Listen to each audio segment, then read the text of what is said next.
Set पता है सबको? सेट क्या होता है? Well defined collection of objects. Let's say हमारे पास दो सेट्स हैं, सेट ए दैट इज 1, 2, 3। ठीक है। दूसरा सेट है हमारे पास A, B, C। ठीक है। तो सबसे पहले आता है हमारा कार्टेशियन प्रोडक्ट। क्या आता है? Cartesian product of two sets. तो यहां पर अगर हम कार्टेशियन प्रोडक्ट निकालेंगे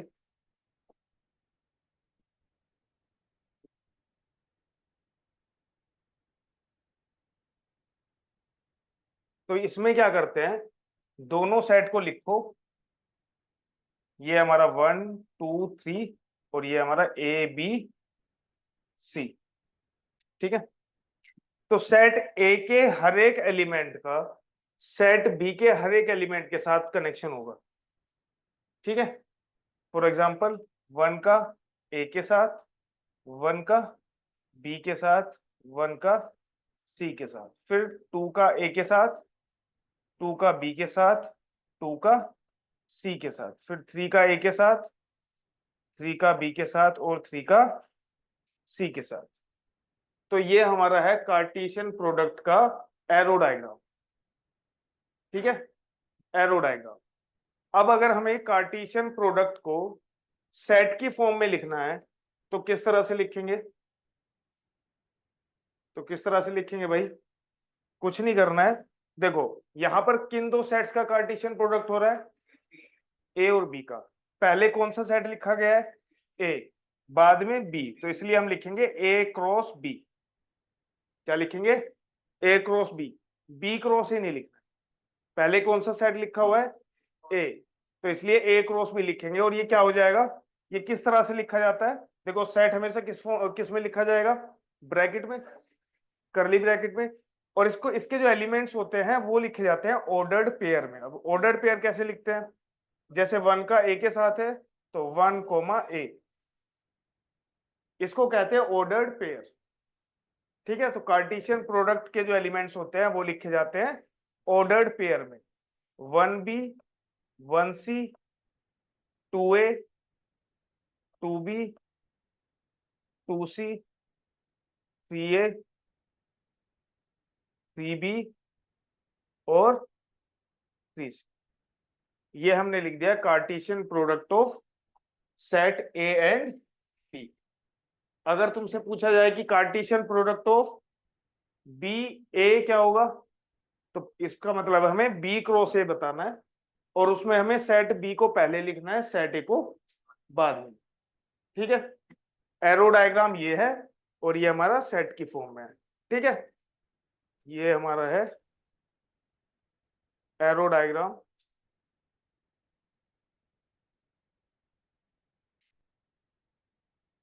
और ये क्या है? सेट की फॉर्म में। बात समझ में आ रही है? ठीक है। अब देखो ये चीज तुम्हें पता होनी चाहिए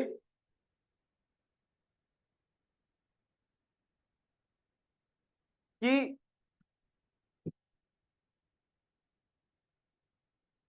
क्या बताने वाला था ना, छोड़ो, दिमाग से निकल गई क्या बताने वाला था। हाँ, फिलहाल ये चीज याद रखो कि ए क्रॉस बी है, इस तरह से एरो डायग्राम, ये ए क्रॉस बी होगा। ठीक है, स्टेटमेंट की फॉर्म में भी आ जाता है कभी कभी। ठीक है। अच्छा, अब यहां पर हमने एक नया वर्ड पढ़ा है दैट इज ऑर्डर्ड पेयर। ये होता है ए कोमा बी। ठीक है। देखो जैसे अगर ये ए क्रॉस बी का ऑर्डर्ड पेयर है, अगर ये किससे बिलोंग करता है? ए क्रॉस बी से बिलोंग करता है बेटा। तो इसका मतलब होगा कि जो ए है वो होगा सेट ए से और जो बी है वो होगा सेट बी से। बात समझ में आ रही है? ठीक है। बी को कहेंगे B is the image of A. B को क्या बोलेंगे? ए की इमेज, स्मॉल है सॉरी। ठीक है। बी क्या है हमारा? Image of A. अब ए क्या है? ए क्या है? A is the pre image of B. इतनी बात क्लियर है? ठीक है, कोई दिक्कत वाली बात नहीं है इसमें। चलिए, तो ये चीज याद रखेंगे कि ऑर्डर्ड पेयर में क्या होगा, अगर ए कॉमा बी लिखा हुआ है और वो ए क्रॉस बी का एलिमेंट है, तो ए सेट ए से बिलोंग करेगा और बी सेट बी से। ठीक है जी। चलिए, अच्छा, दो ऑर्डर्ड पेयर कब इक्वल होते हैं? अगर तुम्हें दो ऑर्डर्ड पेयर इक्वल दिए हुए हैं तो ये दोनों कब इक्वल होंगे? जब इसका पहला एलिमेंट इसके पहले एलिमेंट के इक्वल होगा C1 के, और B1 किसके इक्वल होगा? D1 के। यहां पर जो मैंने IFF लिखा हुआ है, इसका मतलब क्या होता है? इफ, इसका मतलब होता है इफ एंड ओनली इफ, मतलब केवल इसी कंडीशन में ये दोनों इक्वल हो सकते हैं। अगर ऐसा हुआ कि A1 C1 के इक्वल है बट B1 D1 के इक्वल नहीं है, तो उसका मतलब ये दोनों ऑर्डर्ड पेयर इक्वल नहीं। ठीक है बेटा? चलो, अच्छा, टोटल नंबर ऑफ एलिमेंट्स कितने होते हैं ए क्रॉस बी में कार्टेशियन प्रोडक्ट में? यहां पर कितने हैं बेटा? 1 2 3 4 5 6 7 8 9। ठीक है, तो क्या यहां पर अगर मैंने परम्यूटेशन कॉम्बिनेशन में भी पढ़ाया था, तो क्या होगा, इसके एलिमेंट्स इंटू बी के एलिमेंट्स। ठीक है, तो यहां पर टोटल नंबर ऑफ एलिमेंट्स क्या हो जाएंगे बेटा? टोटल नंबर ऑफ एलिमेंट्स क्या होंगे? N of A into n of B, मतलब सेट ए के एलिमेंट्स कितने हैं इंटू सेट बी के एलिमेंट्स कितने हैं, उनकी मल्टीप्लाई। बात समझ में आ रही है? ठीक है बेटा? चलिए, अब बात आती है यहां पर, दीक्षा समझ में आ रहा बेटा? Yes sir. ओके।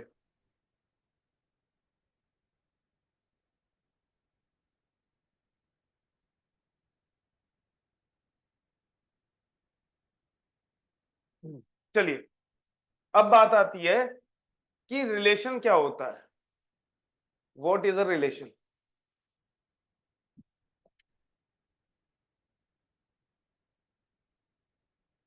बेटा, रिलेशन जो होता है ना, वो कुछ नहीं है, जो हमारे पास कार्टेशियन प्रोडक्ट होता है उसका ही सबसेट होगा। बात समझ में आ रही है? जो भी हमारे पास कार्टेशियन प्रोडक्ट है उसका ही क्या होगा? सबसेट होगा, subset of Cartesian product.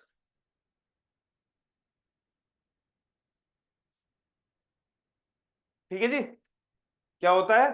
Subset of Cartesian product. मतलब क्या होता है इसका? इसका मतलब होता है कि देखो, ये कार्टेशियन प्रोडक्ट है, इसमें से कितने भी नंबर ऑफ एलिमेंट्स उठाओ, उनको एक सेट में रखो, वो हमारा रिलेशन हो जाएगा। ठीक है? कितने भी, अगर तुमने एक एलिमेंट उठाया, फॉर एग्जांपल 1 ए उठाया, उसको हमने सेट की फॉर्म में लिख दिया, तो वो भी क्या होगा? एक रिलेशन होगा। बात समझ में आ रही है? चलिए, अब मुझे एक बात बताओ, किसी भी कार्टेशियन प्रोडक्ट से कितने नंबर ऑफ रिलेशंस बनाए जा सकते हैं?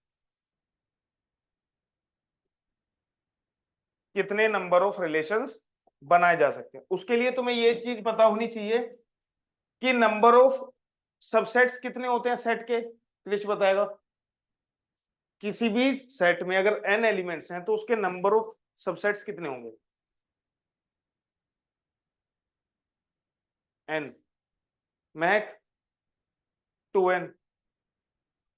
2 की पावर n बेटा। क्या होता है? 2 की पावर n। याद है कि नहीं है? जैसे अगर मैं ले लेता हूं 1 2 3, तो यहां पर टोटल नंबर ऑफ सबसेट्स कितने होंगे? 2 की पावर 3 कितना होगा? कौन कौन से होंगे? 1 2 3, 1 2 2 3, 1 3, 1 2 3 और एक 5। ठीक है जी?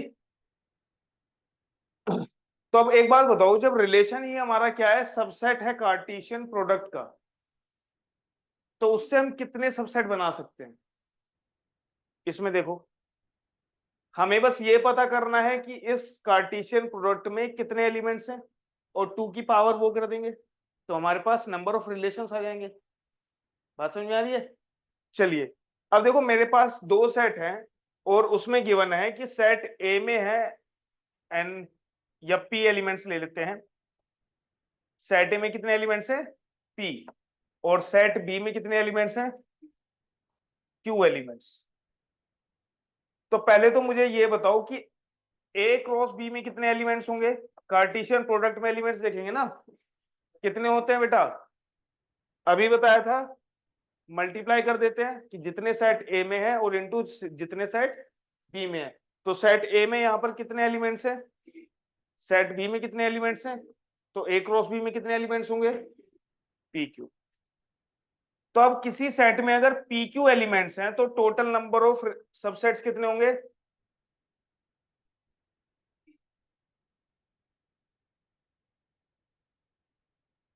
टोटल नंबर ऑफ रिलेशंस कितने होंगे बेटा? क्या बताया था अभी? 2 की power number of elements in the set. अब किस सेट से बना रहे हो तुम? तो इससे बना रहे हो ना, कार्टेशियन प्रोडक्ट, इससे, ए क्रॉस बी से। इसमें कितने एलिमेंट्स होंगे? पी क्यू एलिमेंट्स होंगे। तो 2 की power P Q, P plus Q Q, P Q, P plus Q Q. 2 की power number of elements in Cartesian product. तो कार्टेशियन प्रोडक्ट में कितने एलिमेंट्स हैं? पी क्यू है, तो 2 की पावर पी क्यू हो जाएगी। सिंपल है, ठीक है। चलिए अब इसके बाद आता है टाइप्स ऑफ रिलेशंस। ठीक, उससे पहले यहां पर दो रिलेशन है जो तुम्हें पता होने चाहिए। सबसे पहला आता है हमारा यूनिवर्सल रिलेशन।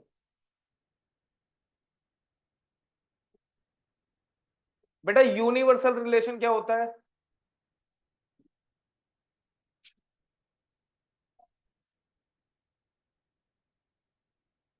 यूनिवर्सल रिलेशन क्या होता है बेटा? देखो जरा ध्यान से देखो, यहां पर कितने ये हमारा क्या है? ए क्रॉस बी है। अब अगर हम इसमें से एक एलिमेंट उठाएं वो भी हमारा रिलेशन होगा, दो एलिमेंट्स उठाएं वो भी हमारा रिलेशन होगा, तीन उठाएं वो भी, और अगर हम सारे के सारे उठा लें वो भी, क्योंकि वो भी तो इसका क्या है? सबसेट है। तो जब ए क्रॉस बी के सारे एलिमेंट्स उठकर तुम्हारे एक सेट में लिखे जाते हैं तो वो एक सबसेट होगा। और इस तरह के सबसेट को क्या बोलते हैं? Universal relation. बात समझ में आ रही है? सारे के सारे एलिमेंट उठा के रख दो, उसका मतलब क्या है? Universal relation. बात समझ में आ रही है? नहीं आई? क्यों? अरे इसमें एक उठाओ तो भी क्या है? वो सबसेट है इसका। दो उठाओगे तो भी सबसेट है, सारे उठा के रख दोगे वो भी सबसेट है। तो वो सबसेट ही तो रिलेशन होता है। तो जिसमें सारे एलिमेंट्स आ जाएं ए क्रॉस बी के, वो रिलेशन क्या होता है? Universal relation. सिंपल, ठीक है।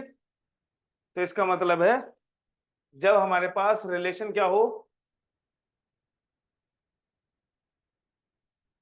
ए क्रॉस बी के इक्वल हो।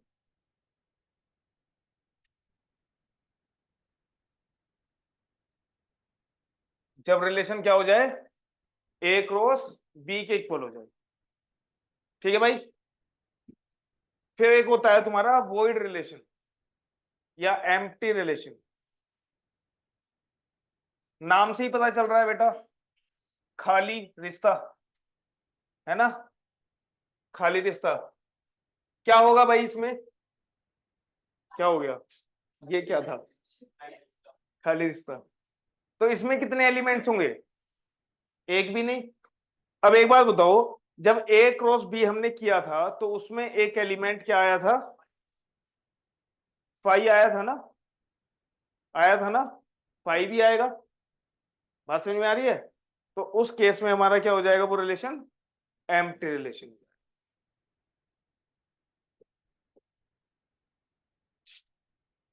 ठीक, दीक्षा समझ में आ रहा है बेटा? Yes, sir. ओके, चलिए।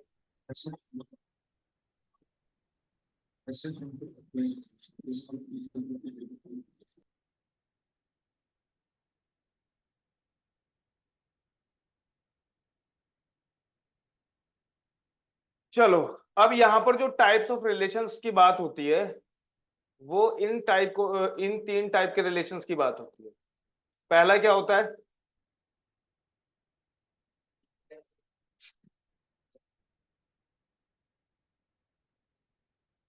इलेवेंथ में नहीं आता रिफ्लेक्सिव? नहीं है, ट्वेल्थ का है। कोई बात नहीं, कोई दिक्कत नहीं। देखो बेटा, ये इलेवेंथ का नहीं है, ये ट्वेल्थ का है। तीन टाइप के रिलेशन होते हैं। सबसे पहला होता है reflexive relation.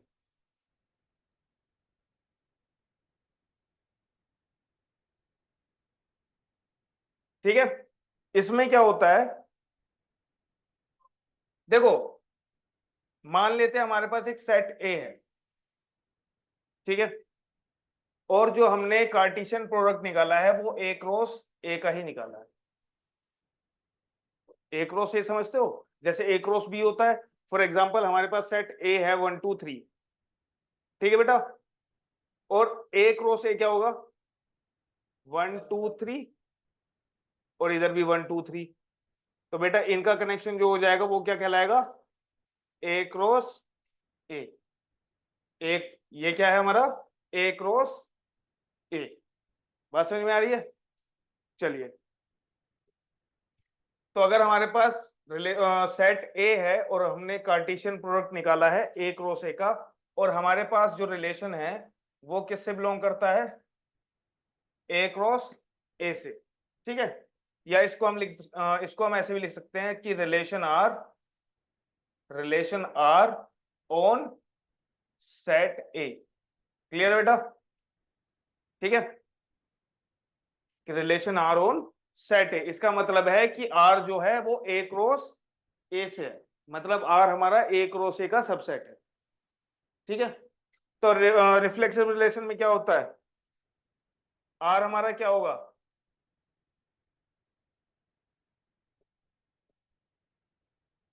A comma A should belongs to relation R for all A that belongs to set A, that belongs to set ए।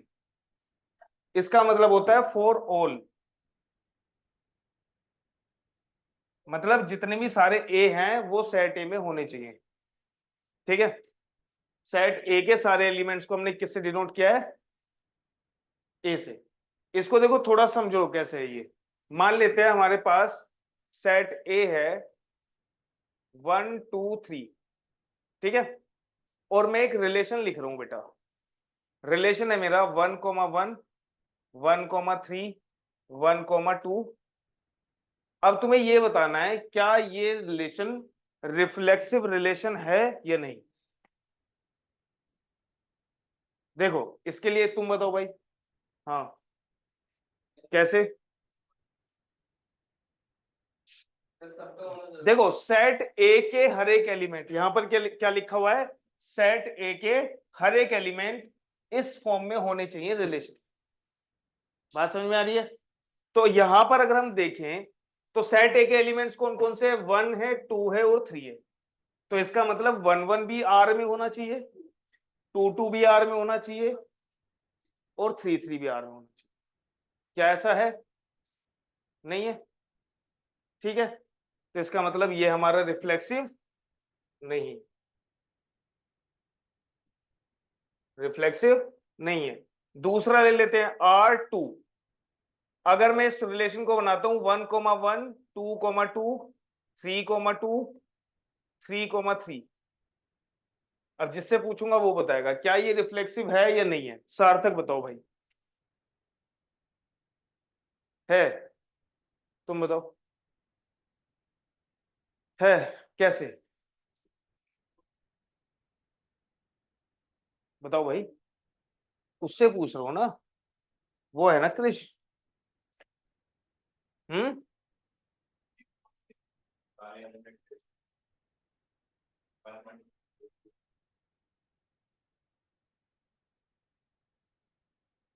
जो नीचे को मुंह करके खड़े हैं वो बताएंगे। कैसे है? हम्म,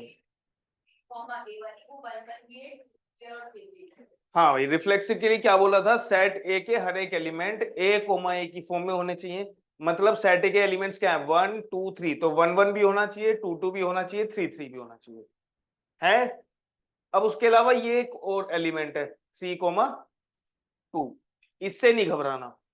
हमारी कंडीशन क्या है भाई? ए की फॉर्म में इसके सारे एलिमेंट्स होने चाहिए, वो है। उसके अलावा कुछ भी हो, कोई फर्क नहीं पड़ता। ठीक है, तो इसका मतलब है ये हमारा रिफ्लेक्सिव है। ठीक है बेटा, दीक्षा समझ में आ गया? Yes sir. चलिए, अब आता है तुम्हारा सिमेट्रिक।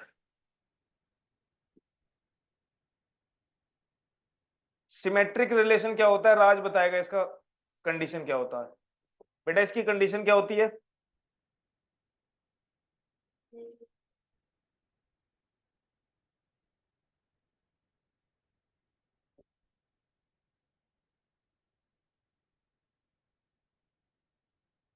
इस लाइन का मतलब क्या है? R is a set on, R is a relation on A. इसका मतलब है कि आर ए क्रॉस ए से निकल के आया, सबसेट है उसका। ठीक है, या इसको सिंबल गलत यूज किया है मैंने, ये। ठीक है, यहां पे भी भाई ये जो मैंने सिंबल लगाया था, ये किस चीज के लिए यूज होता है? ये सबसेट का इससे पहले जो था वो किस चीज का है? उसका मतलब है उस सिंबल के, एप्सिलॉन बोलते हैं ना उसे, उसका नाम क्या है? एप्सिलॉन। उसके इस साइड एलिमेंट होना चाहिए और इस साइड सेट होना चाहिए। ठीक है, ये रिलेशन, ये जो हमारा साइन है, ये कहाँ यूज होता है? दोनों तरफ सेट्स होनी चाहिए। ठीक है, आर भी तो हमारा सेट ही है, सबसेट ही है ना। चलो बताओ भाई राज, क्या होता है? बिल्कुल सही है। If A comma B belongs to relation R, then B comma A should belong to relation R for all AB that belongs to A। Set A के एलिमेंट्स है ना ये। बात समझ में आई है? मतलब अगर इसी में देखें हम, अगर तुम्हारे पास लेट्स से सेट ही बना देते हैं, अगर सारे ए बी है ना इसमें, तो ए है और बी है, वो तो होंगे ही। बात समझ में आ रही है? उसमें क्या था? सेट के सारे एलिमेंट्स। इसमें ए और बी जो यहां पर है, ठीक है, वो तुम्हारे किससे होने चाहिए? सेट ए से। ठीक है, चलिए अब बात आती है यहां पर इसको समझने की कि ये होता क्या है। यही ले लेते हैं, सेट हमारा क्या है? 1 2 3। सेट क्या है हमारा? 1 2 3। एग्जाम्पल है ये 1 2 3। गुड मॉर्निंग, काफी जल्दी आंख खुल गई तुम्हारी। सॉरी, 1 1 2 2 3 3।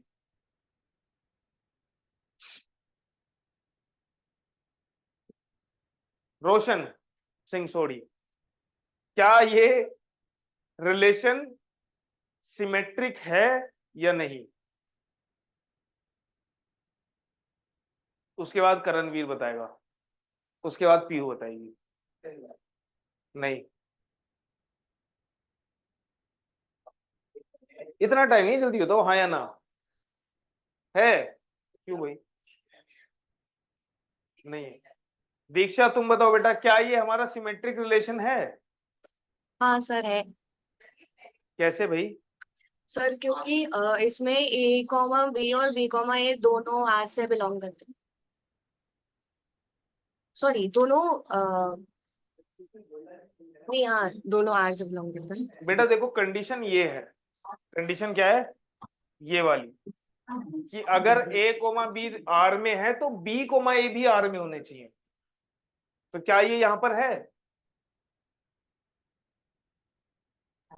हाँ सर है ना। सही है। हाँ जी, अब बताओ तुम, रीजन इसका क्या है?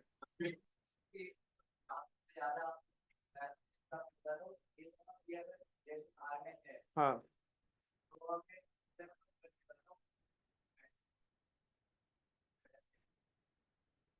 देखो बेटा क्रिश, तुम कंफ्यूज लग रहे हो। अगर मैं नहीं, ये ऐसे देख रहा है एकदम, बेचारे का मुंह भी खुला हुआ था है? अच्छा ए क्या है?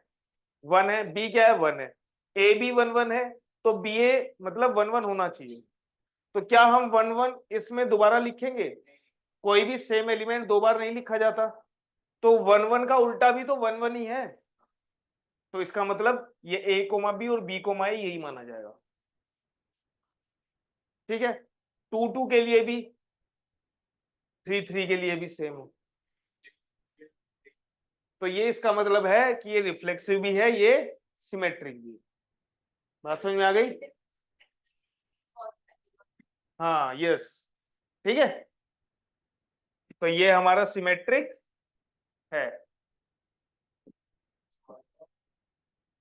चलिए, तीसरा रिलेशन आता है हमारा लास्ट, जिसको बोलते हैं ट्रांजिटिव रिलेशन। ये लास्ट है और ये सबसे खतरनाक सा है। ये दो दो कलर में क्यों लिखा जा रहा है? चलिए इसमें एक और एग्जांपल लेते हैं पहले। R2 2,1 1,2 3,3 1,1।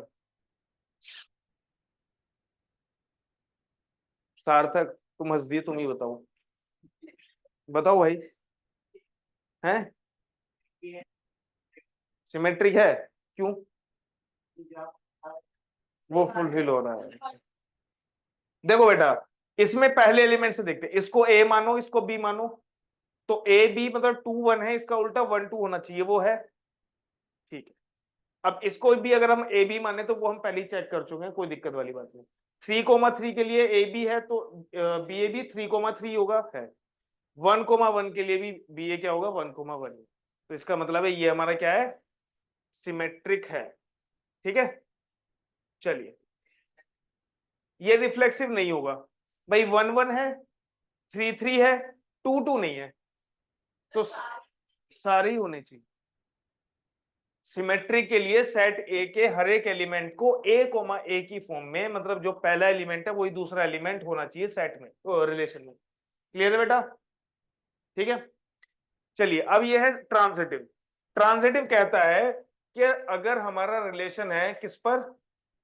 ए क्रॉस ए पर। इसको स्टेटमेंट में क्या लिखेंगे? Relation R on set A. ठीक है जी। अब इसमें कंडीशन क्या है? कंडीशन ये है इसकी कि भाई अगर A comma B belongs to relation R, B comma C belongs to relation R, then A comma C should belongs to relation R। मतलब अगर ए बी रिलेशन में है और बी सी रिलेशन में है, ठीक है, तो हमारा ए कोमा सी रिलेशन में होना चाहिए।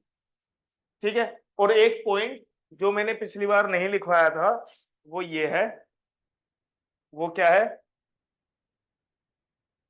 वो कहता है कि इफ ए कोमा बी तुम्हारा रिलेशन में है, ठीक है, and you could not find B comma C in R, ठीक है, देन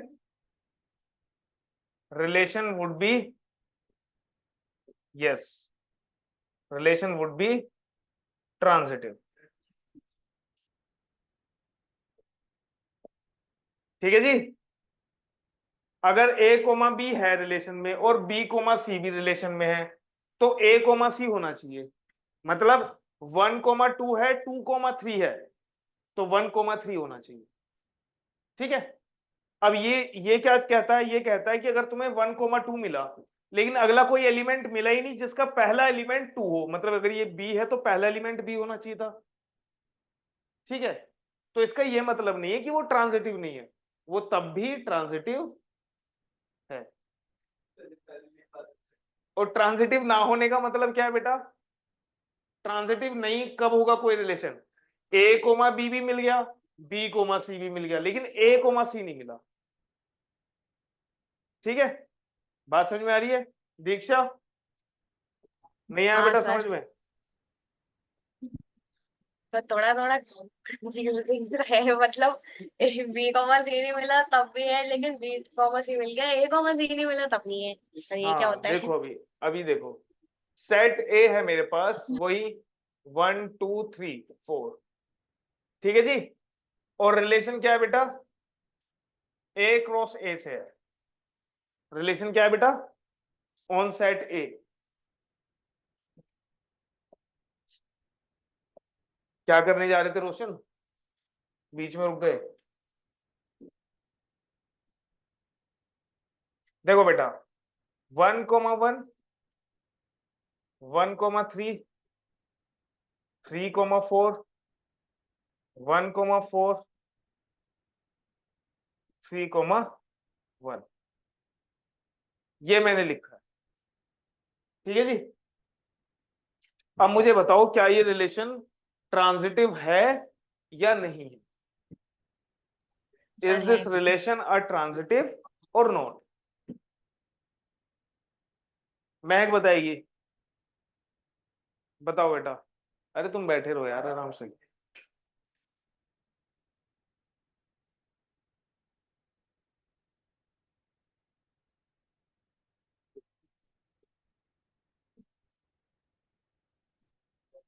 आर्यन है? कैसे? वो बता, अरे तुम इनकी बातें मत सुना करो, अपना स्टेटमेंट दो। कौन सा ए बी, किसको लिया ए बी? 1, नहीं ए बी कौन सा है? 1 1 है, 1 3, कौन सा पहला एलिमेंट ए बी लिया है? ठीक है, फिर ये अगर हमारा ए और ये बी है, ठीक है, तो अब हमें क्या ढूंढना है? हमें एक ऐसा एलिमेंट ढूंढना है जिसका पहला एलिमेंट 1 हो। कौन सा है? यही अगला ही, बी कोमा सी। तो बेटा क्या होना चाहिए? 1 3 भी होना चाहिए। क्या 1 3 है? कहां पर है बेटा? 3 1 है। और तुम्हें बताया था कि 1 3 इक्वल नहीं होगा 3 1 के, बताया था ना कि पहला एलिमेंट पहले एलिमेंट के इक्वल होना चाहिए। यस, ये क्या है हमारा ए बी। अगर तुम्हें एक भी चीज ऐसी दिख गई कि भाई जिसमें ये कंडीशन फुलफिल नहीं हो रही है कि ए कोमा बी भी मिल गया, बी कोमा सी भी मिल गया, बट ए कोमा सी नहीं मिला, तो 1 1 है, तो अगला एलिमेंट हमें ऐसा ढूंढना है जिसका पहला एलिमेंट क्या हो? 1। तो 1 3 होना चाहिए, 1 3 है ही नहीं यहाँ पर, तो इसका मतलब है ये हमारा ट्रांजिटिव नहीं है, ये हमारा ट्रांजिटिव नहीं है। हाँ जी बताओ। 1 3 को ए कोमा बी ले। यस बेटा, 1 4 को बी कोमा सी क्यों ले लोगे? 1 3 बी है तो बेटा अगला एलिमेंट, अच्छा ठीक है, तो हाँ, बट अगर एक भी तुमने अच्छा एक बात बताओ, all real numbers, all natural numbers are whole numbers, ये कंडीशन फेल हो जाती है सिर्फ एक जीरो की वजह से। एक की वजह से पूरा तालाब खराब हो जाता है ना, तो अगर एक भी तुम्हें मिल गया जिसकी वजह से ये कंडीशन ट्रू नहीं हो पा रहा है, तो इसका मतलब ये ट्रांजिटिव रिलेशन नहीं। बात समझ में आ रही है? अगला रिलेशन लिख रहा हूं मैं। हाँ जी, ऑनलाइन वाले बच्चे समझ में आया? हाँ सर।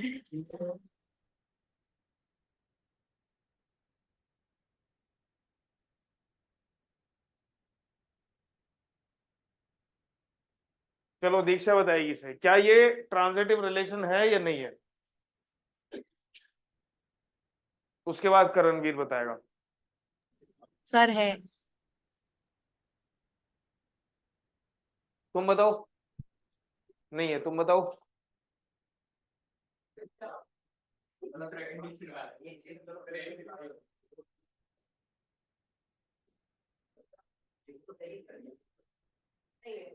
नहीं है, पक्का नहीं है। राज, बातें कम काम ज्यादा, बताओ ये है कि नहीं? राज है, सार्थक नहीं है, ये पता ही नहीं, नहीं है। क्रिश, इतना देखोगे क्या?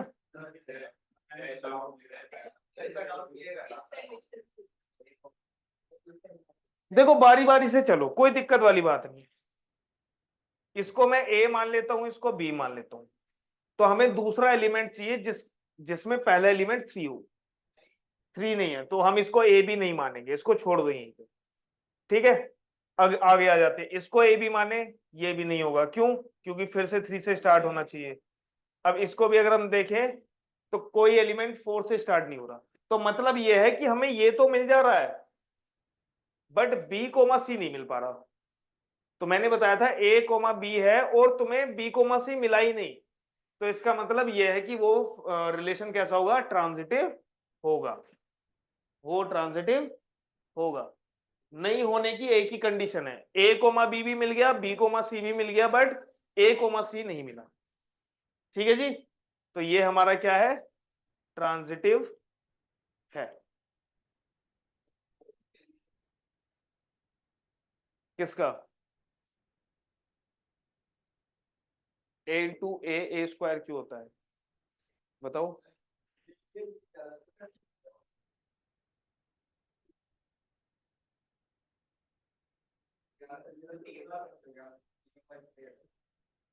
चलिए फिर, अच्छा एक चीज याद रखो।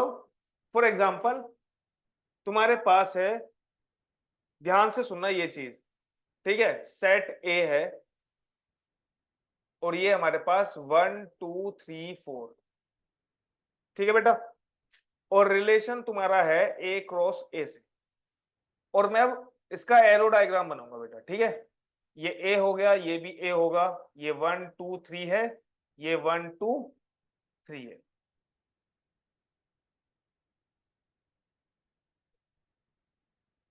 अच्छा 4 भी है। अब रिलेशन क्या बना हमारे पास? देखो एरो डायग्राम ये है। इसको अगर हम सेट की फॉर्म में लिखेंगे तो क्या लिखेंगे? ये बताएगा, महक बताएगी।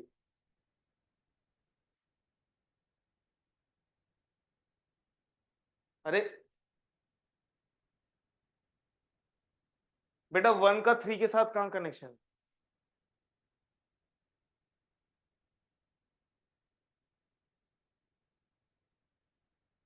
One two three one and 3 3। तो इसमें कौन कौन से एलिमेंट आएंगे? 1 2 3 1 और 3 3। ठीक है भाई? अब एक चीज याद रखो, जो पहले एलिमेंट्स होते हैं, ठीक है, जो जितने भी हमारे पास ऑर्डर्ड पेयर हैं जिनके साथ एरो स्टार्ट हुआ है, उनको क्या बोलते हैं? डोमेन। क्या बोलते हैं उनको? डोमेन। ठीक है, ये हो जाएगा डोमेन। ठीक है, अगर मैं यहां पर इस रिलेशन का डोमेन बताऊं तो बेटा डोमेन क्या होगा? 1 3। मतलब कौन कौन से एलिमेंट यहां पर है रिलेशन में जिनको हम डाल सकते हैं? That is 1 3। ठीक है, रेंज क्या है बेटा? रेंज है जो सेकंड एलिमेंट्स है। कौन कौन से? 2 1 3। 1 2 3 क्या है हमारे पास? रेंज। ठीक है, फिर एक तीसरा आता है कोडोमेन। सेट बी को कोडोमेन कहा जाता है। ठीक है, सेट बी क्या है? ये वाला जो जो दूसरे नंबर पे लिखा जाता है, ये क्या होता है? कोडोमेन। ये क्या हो जाएगा हमारे पास? 1 2 3 4। ठीक है, 1 2 3। बात समझ में आ गई है? जो जिनसे एरो निकल रहे हैं वो होते हैं डोमेन, जिन पर जाकर एरो टकरा रही है वो होती है रेंज, और जो सेट बी है पूरा, चाहे यार वो उस पे हो या ना हो, वो क्या होता है, कोडोमेन। क्लियर बेटा? चलिए, दीक्षा समझ में आ रहा है? Yes sir. ओके,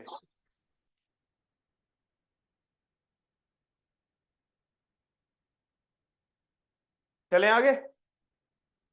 अब आता है हमारी बात फंक्शंस की।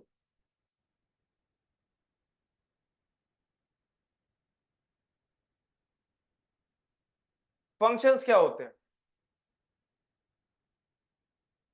फंक्शन कुछ नहीं है, ये भी रिलेशन ही होते हैं, ठीक है।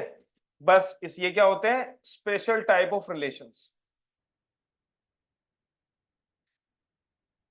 देखो इसको डेफिनेशन में मत लिख देना, ये तुम्हें समझाने के लिए लिखा है मैंने, ठीक है। इसका मतलब क्या है, देखो होते तो ये रिलेशन ही है। रिलेशन मतलब क्या होता है, रिलेशन का मतलब क्या होता है बेटा? देखो देखो, हंसी नहीं रुक रही इसकी। सबसेट ऑफ कार्टेशियन प्रोडक्ट, तो बेटा ये भी कार्टेशियन प्रोडक्ट के ही सबसेट होते हैं फंक्शंस भी, ठीक है। लेकिन इनमें एक कंडीशन होती है, क्या कंडीशन होती है? इसकी एक कंडीशन अगर फुलफिल हो जाए तो ये हमारा फंक्शन कहलाता है। क्या होता है ये बताएगा रोशन।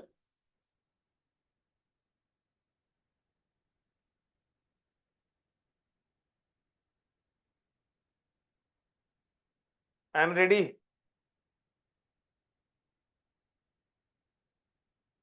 क्या कंडीशन होती है? क्रिश, राज बताएगा। राज बताओ, तुम बताओ।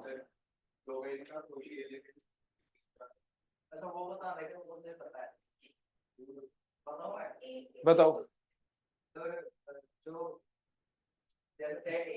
हम्म हम्म तो जो माइंड किसी भी डोमेन की जो होगी वो उसकी दो भी इमेज नहीं हो सकती, उसकी इमेज ही नहीं हो सकती। पूरा नहीं बताया। Every element of set A shall have unique image, unique image in set B। बात समझ में आई क्या है ये? जैसे यहां पर अगर हम देखें, ये एक रिलेशन था, क्या इसमें टू की इमेज थी? इस रिलेशन में टू की कोई इमेज नहीं थी, टू से कोई एरो नहीं जा रहा, ठीक है। लेकिन ये फंक्शन में नहीं हो सकता। फंक्शन में क्या बोलता है वो, एवरी एलिमेंट ऑफ सेट ए। बात समझ में आ रही है कि सेट ए के हर एक एलिमेंट की इमेज होनी चाहिए, टू की भी होनी चाहिए, वन की भी होनी चाहिए, थ्री की भी और फोर की भी। बात समझ में आ रही है? मतलब इन सबसे एरो निकलने चाहिए। इमेज का मतलब यही तो है, एरो निकलने चाहिए, ठीक है। दूसरा, दूसरा जो यहां पर वर्ड है दैट इज यूनिक। यूनिक का मतलब क्या है? यूनिक का मतलब ये है, जैसे अगर मैं तुमसे बोलूं कि इस रिलेशन में थ्री की इमेजेस कौन कौन सी हैं, एक वन है और एक थ्री है, तो बेटा वन जो है थ्री की यूनिक इमेज नहीं है। यूनिक का मतलब होता है इकलौता, इकलौती इमेज थोड़ी है। भाई थ्री भी तो थ्री की इमेज है, वो फंक्शंस में अलाउड नहीं है। फंक्शंस में क्या होना चाहिए, यूनिक इमेज होनी चाहिए। बात समझ में आ रही है? ठीक है। और जब ये कंडीशन फुलफिल हो जाती है कि सेट ए के हर एक एलिमेंट की इमेज है और वो यूनिक इमेज है, तो उसको क्या बोलते हैं, फंक्शन। बात समझ में आ रही है? तो इसको कैसे लिखते हैं कि फंक्शन ए टू बी, इसको इस तरह से डिनोट कर देते हैं। इसका मतलब है कि एफ जो है ए क्रॉस बी से बना हुआ है। बात समझ में आ गई? ठीक है। अब देखो इसके मैं तुम्हें थोड़ा सा एग्जांपल के साथ बता देता हूं। लेट्स से मेरे पास सेट ए है, सेट ए है मेरे पास 1 0 2 4, ठीक है। बी है हमारे पास ABC, ठीक है जी।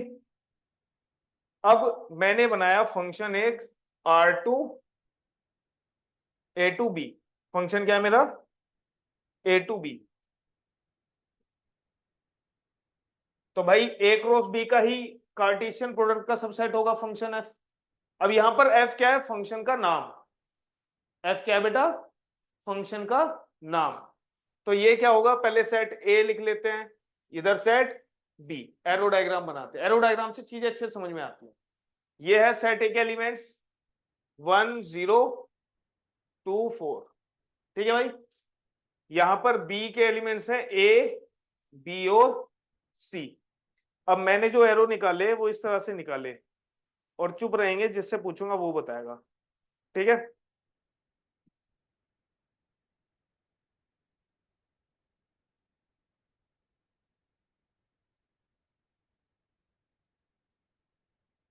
ठीक है, सबको दिख गए एरो, दीक्षा दिख रहे हैं बेटा, दिख रहे हैं ये? Yes sir.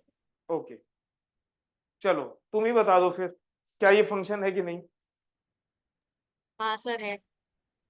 नहीं है, ओके। सर है।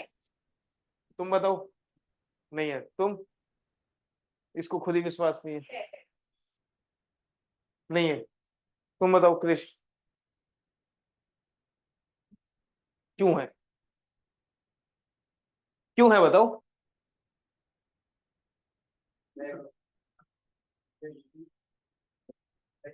हाँ जी, नहीं है, तुम बताओ। अगर वो हाँ बोलते तो तुम हाँ बोल देते। नहीं है, राज, आर्यन, चलिए। अब एक बार बताओ, क्या इसकी कंडीशंस जो यहां पर लिखी है, every element of set A shall have image, अभी यूनिक छोड़ दो, तो सेट ए के हर एक एलिमेंट की इमेज है, ठीक है। तुम बताओ, है, सेट ए के हर एक एलिमेंट की इमेज है, हर एक एलिमेंट से एरो निकल रहा है, गुड। दूसरी बात क्या है, unique image in set B.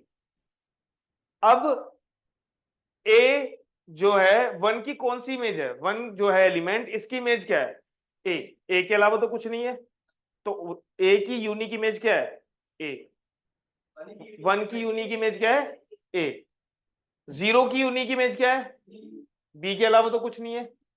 तो तुम ये मत सोचो कि यहां पर दो एरो मीट कर रहे हैं तो ये यूनिक नहीं होगा।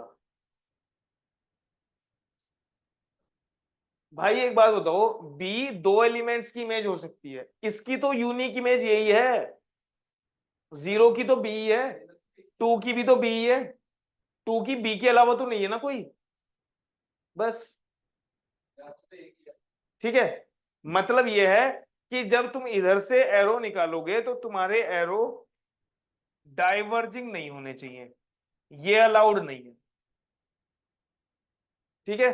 कन्वर्जिंग हो सकते हैं, कन्वर्जिंग समझते हो ना, फिजिक्स पढ़ते होगे ना थोड़ी बहुत, बस पढ़ रहे हो ना। चलो, आती है इमेज बनानी, आती है खुद से या रटी हुई है, अरे यार बताओ सेंटर ऑफ कर्वेचर क्या होता है।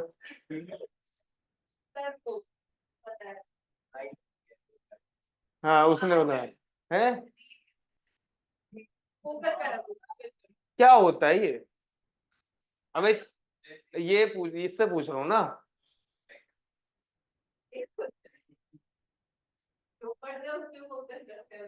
नहीं ऐसे ही पूछ रहा हूँ, तुम बताओ।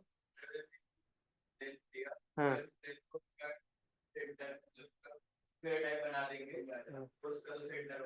हाँ, भाई हर एक लेंस क्या होता है, स्फीयर से बनता है, तो उस स्फीयर का जो सेंटर पॉइंट होता है वही हमारा सेंटर ऑफ कर्वेचर होता है। चलो भाई, ये चीज समझ में आ गई, फंक्शन क्या होता है, कोई इसमें कंफ्यूजन तो नहीं है, ठीक है। चलिए अब मैं यहाँ पर दो तीन तरीके की, चार तरीके की वो बनाऊंगा, क्या कहते हैं उसे, एरो डायग्राम, ठीक है। पहला है तुम्हारा सेट ए, ये सेट बी, ठीक है। ये है 1 2 3, ये है ए बी सी, ठीक है।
ठीक है जी।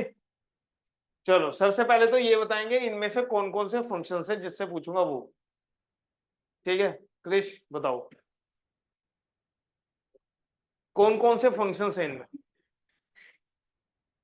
इनमें से 4 फिगर है यहाँ पर, कौन कौन से फंक्शंस हैं ये बताना। सॉरी, चारों हैं। क्या पढ़ाई की है यार तुम बताओ। ये भी देखो, तुम बताओ। सब रट्टा मार गया है। आर्यन गलत बता रहे। दीक्षा तुम बताओ बेटा। दीक्षा कौन सर कौन से सारे इनमें से होंगे ना। फंक्शंस है। सर महक सारे। कैसे। डोमेन वोमेन छोड़ो अभी, सेट ए सेट बी बोलो। अच्छा, देख लो कभी कोई क्रॉस गलत निकल रहा हो, एरो। भाई इसमें देखो, इसके सारे एलिमेंट्स के इमेज है, ठीक है, यूनिक इमेज है, ठीक है, फंक्शन है। यहां पर देखो 2 और 3 की सेम इमेज है, लेकिन बी जो है 2 के लिए यूनिक है। ये कन्वर्जिंग एरो बन रहा है ना, डाइवर्जिंग तो नहीं बन रहा। तो इसका मतलब ये भी फंक्शन है, ये भी फंक्शन है और ये भी फंक्शन है। ठीक है, तो बेटा अब इनके जो है ना नाम है, क्या क्या नाम है। जब तुम्हारे पास सेट ए के एलिमेंट्स की एक एक इमेज ही हो, जैसे अगर मैं बात करूं कि सेट बी में कोई भी एलिमेंट ऐसा नहीं है जिसकी 2 प्री इमेज हैं। बात समझ में आ रही है। लिख देता हूं इधर। बेटा एक होता है 1 1। 1 1 का मतलब क्या होता है बेटा, 1 to 1। Yes,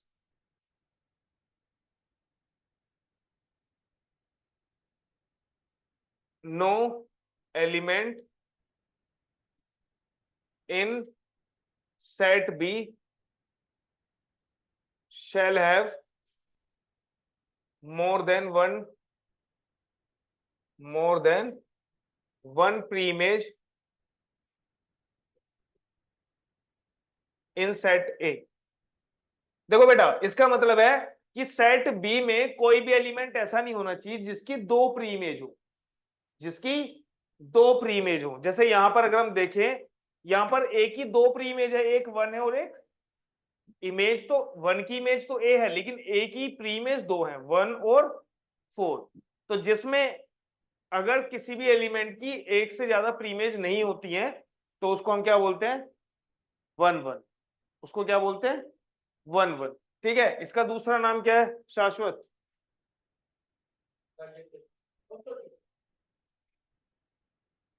injective. ठीक है बेटा, इसका दूसरा नाम क्या है, इंजेक्टिव। दूसरा है हमारे पास ऑन्टो। ठीक है, इसका जो उल्टा होता है उसे बोलते हैं, इसका जो एंटोनियम है वो होता है मैनीवन। ठीक है, ऑन्टो क्या होता है, ऑन्टो ये होता है कि देयर इज नो एलिमेंट, या हम ऐसे लिख सकते हैं every element of set B, मतलब सेट बी के हर एक एलिमेंट की इमेज प्री इमेज होनी चाहिए, shall have pre image in set A. इसका मतलब है कि हर एक एलिमेंट की प्री इमेज होनी चाहिए, एक हो, 2 हो, 3 हो, कोई फर्क नहीं पड़ता। बात समझ में आ रही है। लेकिन हर एक एलिमेंट की प्री इमेज होनी चाहिए, किसमें, सेट ए में। चलो ये बताएगा राज, इसका दूसरा नाम क्या होता है, सरजेक्टिव। इसका दूसरा नाम है सरजेक्टिव। ठीक है, अब मैं एंटोनियम लिख रहा हूं। 1 1 का एंटोनियम क्या होगा, एंटोनियम की स्पेलिंग बताना।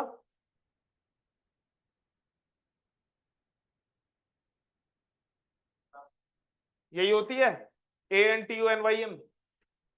तो 1 1 का एंटोनियम होता है many one. Many one. Many one का मतलब क्या होगा? मैनी वन का मतलब होगा कि सेट बी में एलिमेंट होंगे जिसकी एक से ज्यादा प्रीमेज हो। वन वन का मतलब क्या है? सेट बी के हर एक एलिमेंट की एक ही प्रीमेज होनी चाहिए। मैनी वन का मतलब है सेट बी में एक या एक से ज्यादा एलिमेंट्स की एक से ज्यादा प्रीमेज हो। बात समझ में आ रही है? अच्छा, ओंटो का क्या होता है बेटा? एंटोनियम। ओंटो का एंटोनियम होता है इंटो। ठीक है, ओंटो का एलिमेंट एंटोनियम क्या होता है? इंटो। इंटो का मतलब क्या है? कि सेट बी में एक या एक से ज्यादा एलिमेंट्स हो सकते हैं जिनकी कोई प्रीमेज नहीं। ठीक है बेटा? दीक्षा, समझ में आया भाई? सर ये इंटो वाला एक बार फिर से रिपीट कर दीजिए। अभी समझ में आएगा। देखो, मुझे ये बताओ, पहले वाला वन वन है या नहीं है?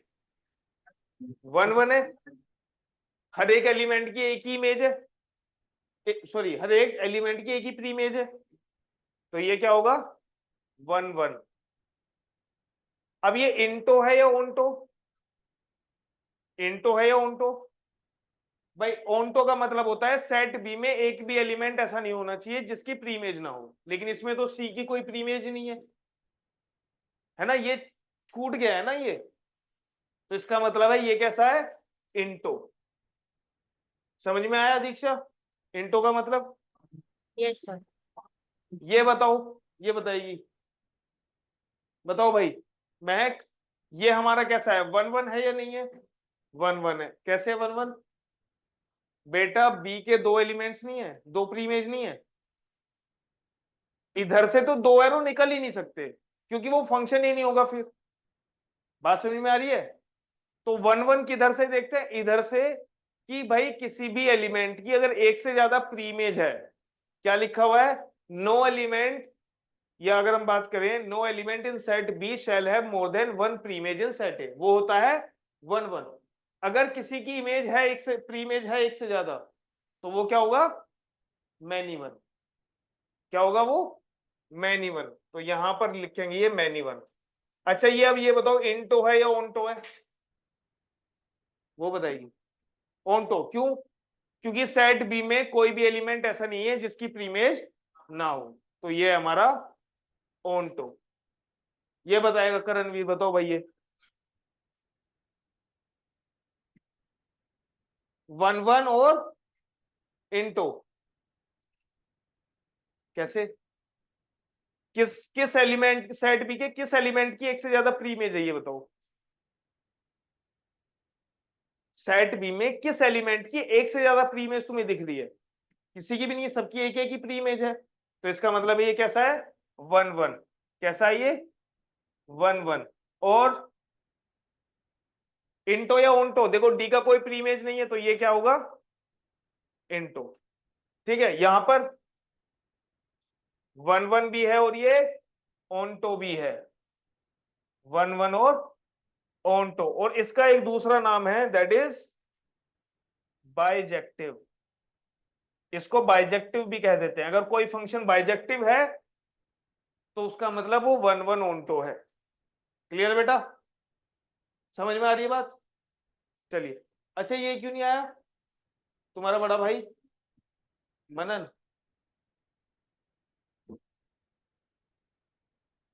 ऐसे ही है, वो है ढीला ही। चलिए, बात समझ में आ गई? ठीक है, अब इसमें रेंज और डोमेन की बात करते हैं। रेंज और डोमेन की बात। ठीक है बेटा, डोमेन क्या है? अगर एक बात बताओ, क्या ऐसा पॉसिबल है कि किसी भी फंक्शन में सेट ए की कोई भी किसी भी एलिमेंट की इमेज ना हो? क्या ऐसा पॉसिबल है कि फंक्शन में सेट ए के किसी भी एलिमेंट की इमेज ना हो? क्योंकि अगर किसी भी एलिमेंट की इमेज नहीं होगी, मतलब एरो नहीं निकलेगा, तो वो फंक्शन नहीं होगा। बात समझ में आ रही है? तो मतलब जो भी सेट ए होगा उसमें हर एक एलिमेंट में से एरो निकलेगा, तो डोमेन क्या होता है? जिसमें से एरो निकलते हैं। तो फंक्शन में सेट ए हमेशा क्या होता है? डोमेन होता है। बात समझ में आ रही है भाई? अगर हम बात करें रिलेशन की, यहां पर देखो इसमें से एरो निकला, इसमें से निकला, 2 और 4 में से नहीं निकला, तो इसका डोमेन क्या है? सिर्फ 1 और 3। लेकिन फंक्शन में तो ये पॉसिबल ही नहीं है ना, फंक्शन में तो निकलना ही चाहिए एरो, अगर नहीं निकलेगा तो फंक्शन नहीं होगा। बोलो कोई डाउट है? तो इसका मतलब है फंक्शन में हमेशा सेट ए क्या होता है? डोमेन। बात समझ में आ गई? चलिए, तो हम कह सकते हैं कि यहां पर लेट्स से हमारा फंक्शन है ए टू बी, और ए है हमारे पास 1 2 3 4, और बी है हमारे पास ए बी सी डी, और हमने फंक्शन बनाया है, फंक्शन है हमारा ये ए टू बी। ठीक है, ए क्या है हमारे पास? 1 2 3 4, और बी क्या है? A B C D. ठीक है बेटा, अब एरो कहां कहां से निकाल दिए हमने? ये हो गया, ये हो गया, ये हो गया। ठीक है बेटा, देखो सेट ए के हर एक एलिमेंट में से एरो निकल रहा है, अदरवाइज ये फंक्शन नहीं होगा। तो इसका मतलब है डोमेन क्या होगा फंक्शन में? हमेशा डोमेन हमेशा क्या होगा? Set A. ठीक है, मतलब ये हमारा क्या होगा? डोमेन। रेंज क्या होगी बेटा? जो आउटपुट आ रही है, मतलब जिस पर एरो मीट कर रहा है, तो रेंज क्या होगी इसकी? ए सी और डी, ए सी और डी। ठीक है बेटा, और कोडोमेन क्या होता है? पूरा सेट भी कोडोमेन होता है। क्या होगा? पूरा सेट बी। ठीक है, तो ये हमारा क्या है? कोडोमेन।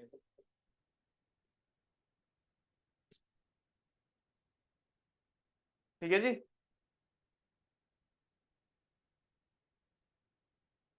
क्लियर है? चलो, अब ये तो तुम्हारा हो गया है थ्योरी पार्ट। अब आ जाते हैं क्वेश्चंस पर। क्वेश्चंस दिखाओ भाई, बुक दो।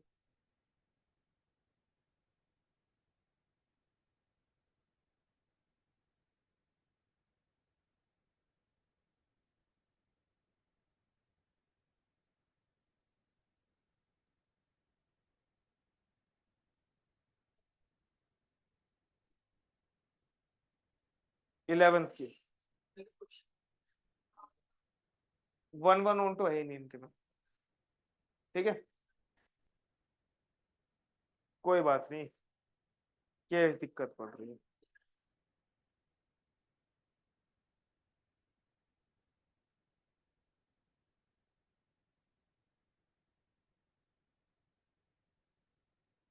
चलो, कुछ फंक्शंस हैं, स्पेशल फंक्शंस। ठीक है, उनके बारे में पढ़ लेते हैं, हालांकि तुमने पढ़ रखा होगा। सबसे पहला आता है तुम्हारा आइडेंटिटी फंक्शन। क्या आता है तुम्हारा?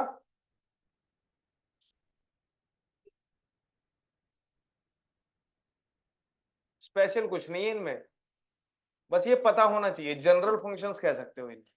ठीक है, पहला है तुम्हारा आइडेंटिटी फंक्शन। क्या हो गया?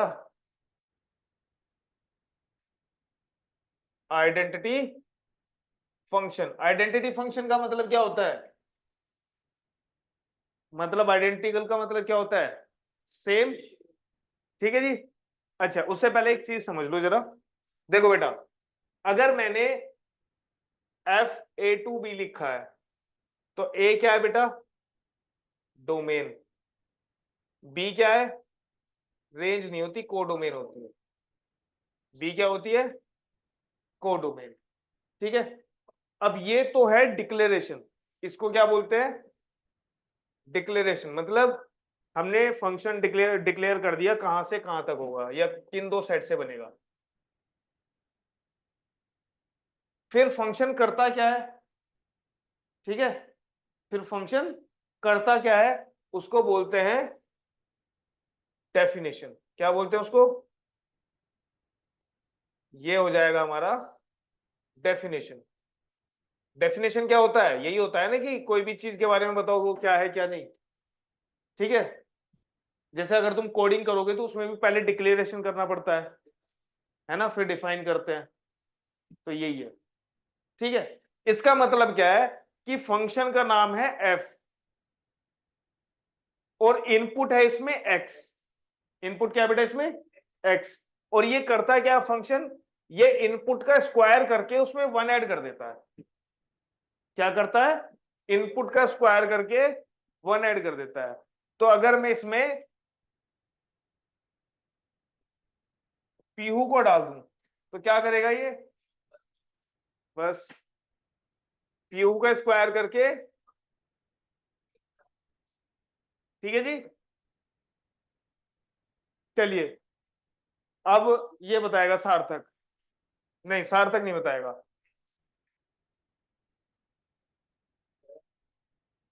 ये बताएगी महक। क्या है गैस? क्या लिखूं इसको?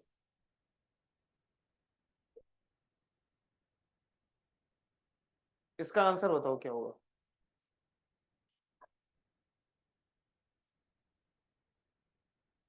अरे ज्यादा टफ नहीं है।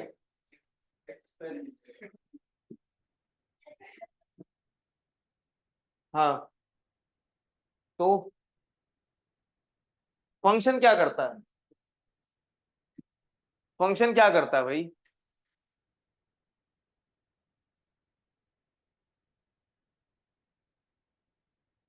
ये क्या कर रहा है भाई? ये एक्स इनपुट ही तो होती है। तो ये इनपुट का स्क्वायर करके वन ऐड करता है ना। तो इनपुट में मैंने पीहू को डाल दिया तो क्या हुआ? पीहू का स्क्वायर करके वन कर दिया ऐड उसमें। तो अब इनपुट क्या है? तो क्या करेगा फंक्शन? वो उसने बोला तो तुमने अपना दिमाग यूज किया करो। अपने चारों तरफ जो चीजें हो रही है ना, मैं तुम्हें बता रहा हूं, इन बाहर वाली चीजों पे ज्यादा ध्यान दोगे तो तुम सही से पढ़ नहीं पाओगे। तुम ये सोचते हो कि इसने क्या बोला, कहीं मैं गलत तो नहीं बोल रही हूं। समझ रहे हो? इनको छोड़ो, ये एक साल बाद दिखेंगे भी नहीं। ठीक है, अपने ऊपर फोकस रखो। बताओ क्या करेगा ये? अच्छा, बताओ बेटा क्या होगा?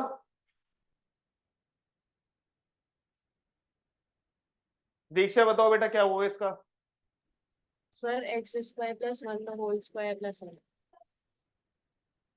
और क्या करेंगे? जब इनपुट का स्क्वायर करके प्लस वन करता है तो इनपुट यहां पर क्या है?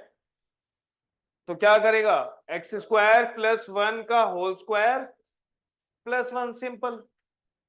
ठीक है, और ये एफ ऑफ, ये जो आता है एफ ऑफ एक्स या एफ ऑफ पी या f of y, f of x, ये तुम्हारा क्या है? आउटपुट है। क्या है तुम्हारा?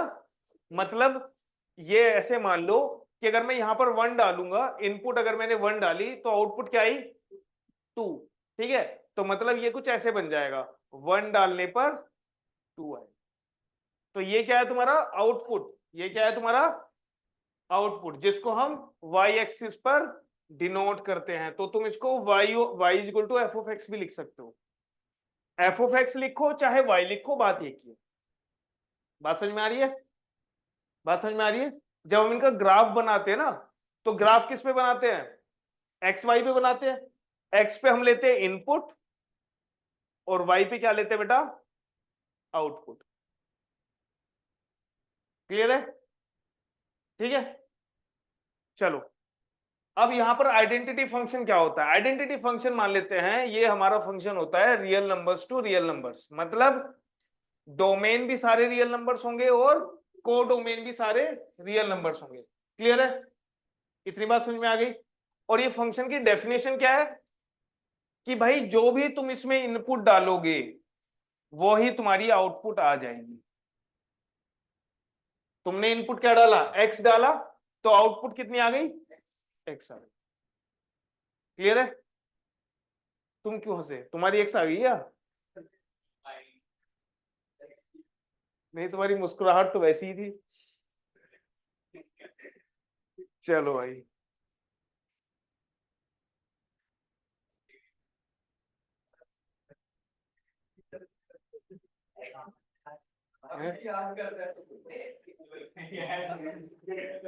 दिल पे चोट मार दी इसके। कोई बात।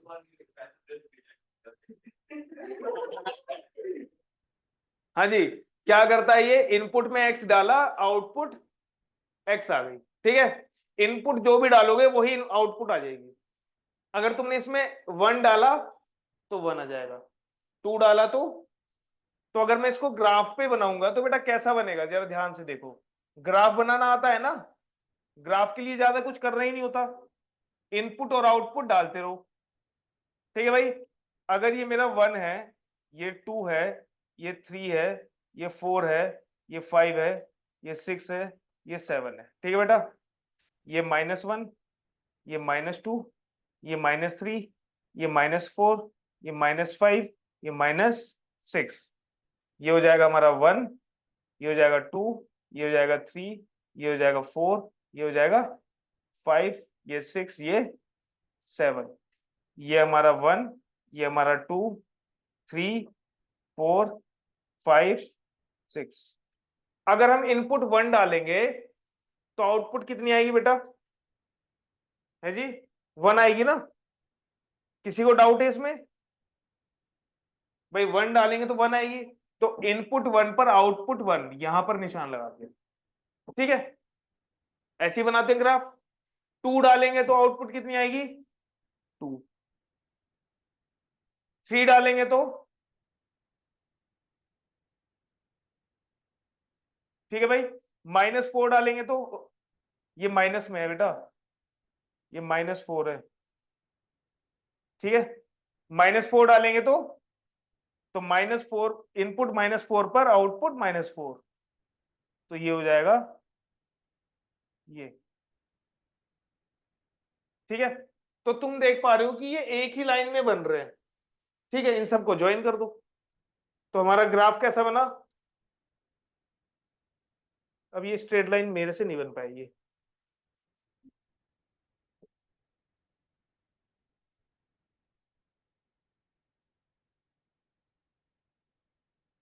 ये लाइन बनेगी। ठीक है भाई, तो ये है हमारा आइडेंटिटी फंक्शन, जो भी इनपुट डालोगे वही तुम्हारी आउटपुट आ जाएगी। ठीक है, कांस्टेंट फंक्शन नहीं है, नहीं है। ठीक है, ये है तुम्हारा आइडेंटिटी फंक्शन, अगला है कांस्टेंट फंक्शन। ठीक है, नोट डाउन हो गया भाई, आगे बढ़े। चलो दीक्षा, समझ में आ रहा है तुम्हें? Yes sir. Okay, second number पे आता है तुम्हारा कांस्टेंट फंक्शन। कांस्टेंट फंक्शन भाई ये क्या करता है, ये भी हमारा क्या है, real numbers to real numbers.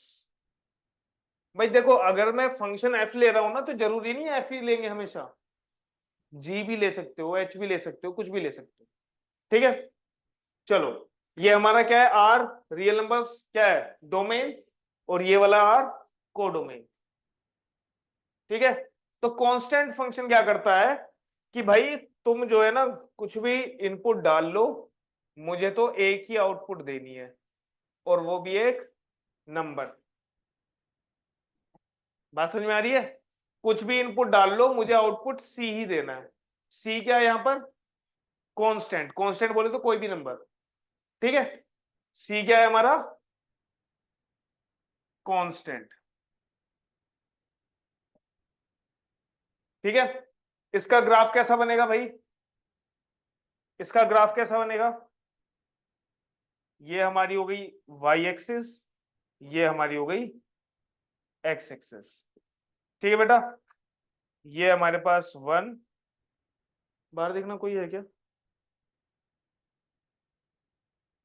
ये 2, 3, 4, 5, 6, 7, -1, -2, -3, -4, -5। अब देखो सी कुछ भी वैल्यू हो सकती है, सी कुछ भी हो सकती है, कांस्टेंट है। तो मान लेते हैं इस केस में फॉर एग्जांपल हमने सी को क्या ले लिया, फॉर एग्जांपल सी हमारा क्या है, -5 है। क्या बेटा, -5, मतलब आउटपुट फंक्शन क्या देगा, -5, ठीक है।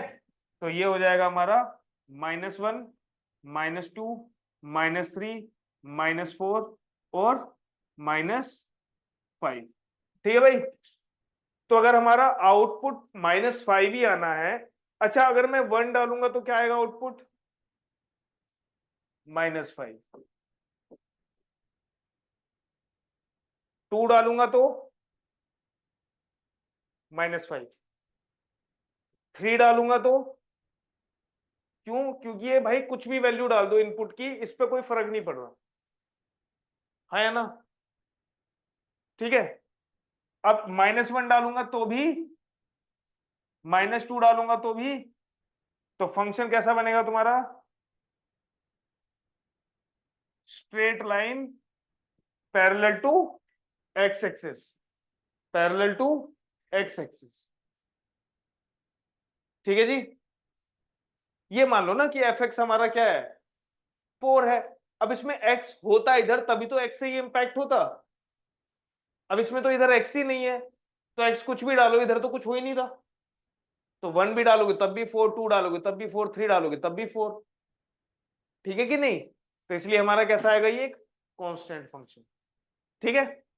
चलिए ये समझ में आ गया, चलो, या फिर ये एफ ऑफ एक्स लिख दो उसको, ठीक है। अगला क्या है भाई हमारा, मॉड्यूलस फंक्शन, ये मुझे लग रहा है 12th में होगा।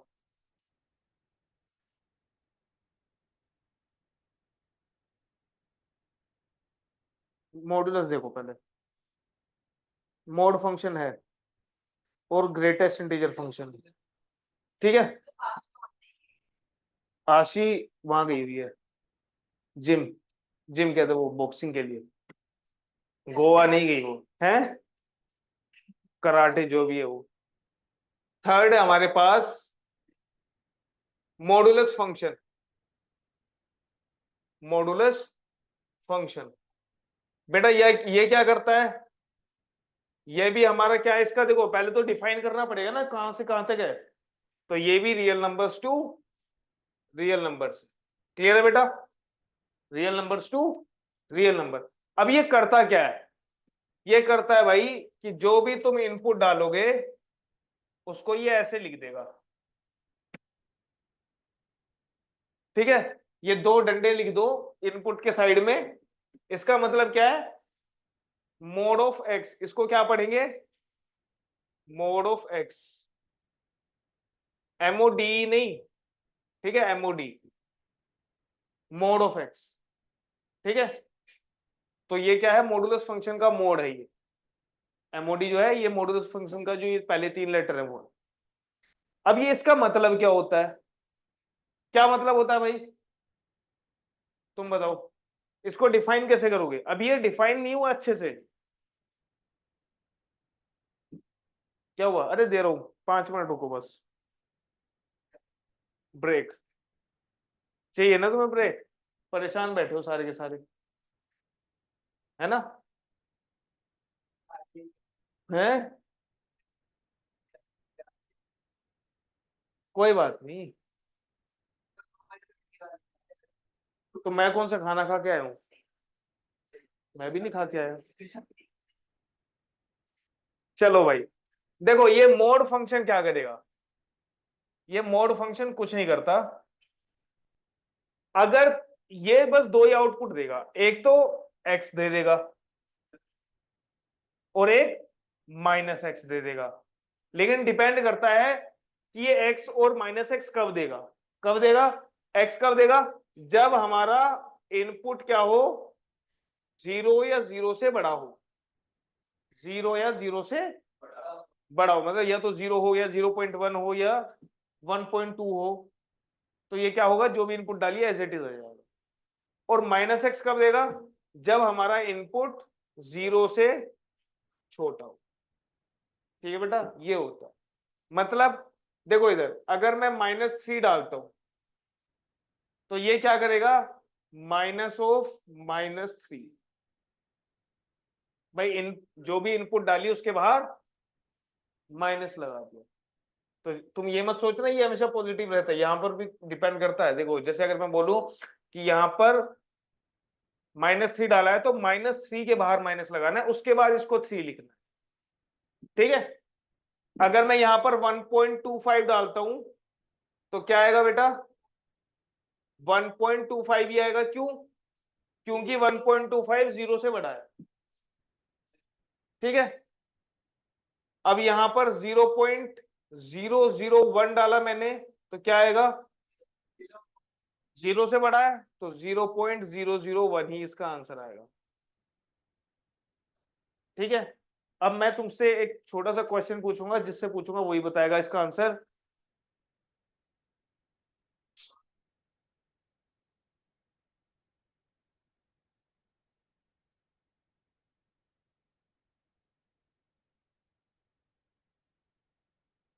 ठीक है,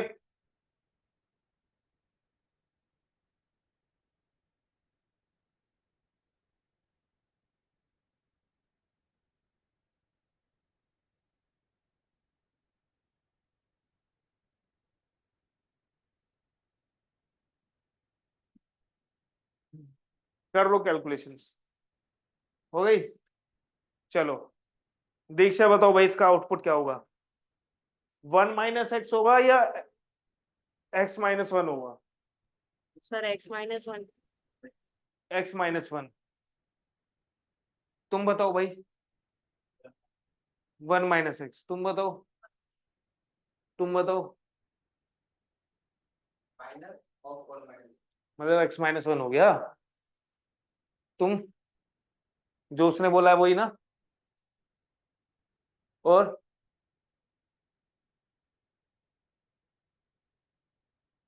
वाह, तुम बताओ। x-1, तुम बताओ।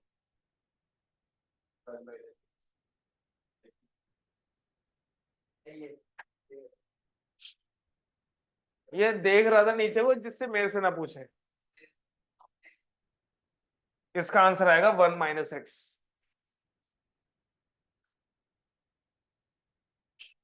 क्यों आएगा 1 - x? भाई x-1 क्यों नहीं आया? अब ये डिपेंड करता है x के ऊपर। अब जरा एक बात बताओ, x क्या है, -1 से और 0 तक है, मतलब -1 से बड़ा होगा और 0 से छोटा होगा। तो बेटा x की कोई भी वैल्यू ले लो, कोई भी वैल्यू ले लो। मान लेते हैं कौन सा नंबर ले -1 और 0 के बीच में, -0.5 ले ले। तो जब इसमें -0.5 डालोगे x की जगह, क्या आएगा, क्या आएगा? x की जगह क्या डाला तुमने, -0.5। कितना आया बेटा, 1 + 0.5 दैट इज इक्वल टू, तो 1.5 ग्रेटर देन 0 है या लेस देन 0 है? तो जब ग्रेटर देन 0 है तो आंसर एज इट इज आ जाएगा। यस और नो? समझ में आ रही है बात? तो ये चीजें डिपेंड करती है। ये क्या है बेटा, ये है रेंज। ये क्या बता रहा है कि x कहां से कहां तक हो सकता है। बात समझ में आ रही है? अगर मैं इसको ही थोड़ा चेंज कर दूं, मैं इसको कर दूं इस तरह से, x is greater than 1 and less than 2। भाई x क्या हो सकता है, या तो 1.0001 हो सकता है, या 002, या 1.1, या 1.2। तो कुछ भी डाल लो, क्या आएगा? मान लेते हैं 1.5 डाला हमने, तो 1 - 1.5 कितना आया, -0.5। और ये क्या है, लेस देन 0 है। तो ये क्या करेगा, मतलब ये वैल्यू 1 - x क्या है, लेस देन 0 है। इनपुट देखो यहाँ पर x नहीं है, इनपुट है 1 - x। जैसे यहां पर फंक्शन के लिए बताया था इनपुट क्या है, x है, तो जो इसके अंदर लिखा रहता है वो इसकी इनपुट होती है, ठीक है। तो यहां पर इनपुट क्या है, 1 - x, ठीक है। अब 1 - x क्या है हमारा, लेस देन 0 है, इसके लिए लेस देन 0 है ना।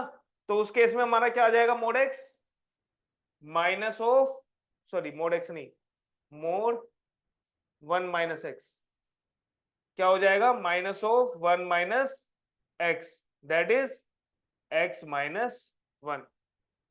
क्लियर है ये चीज? अब इसका ग्राफ कैसा बनता है बेटा? इसका ग्राफ बनता है कुछ इस तरह से कि भाई जब हम इनपुट 0 से बड़ी डालेंगे तो क्या आएगा?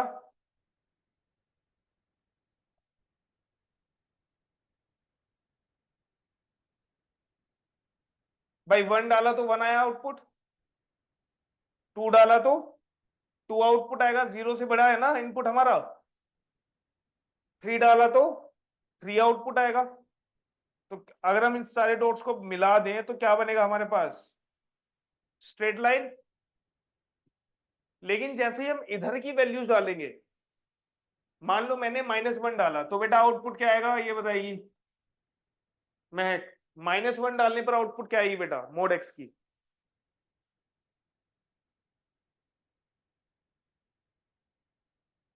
1 आएगी, क्योंकि भाई <0 है तो <0 वाले केस में माइनस पहले लगा देता है, तो -1 डालने पर 1 आ जाएगी।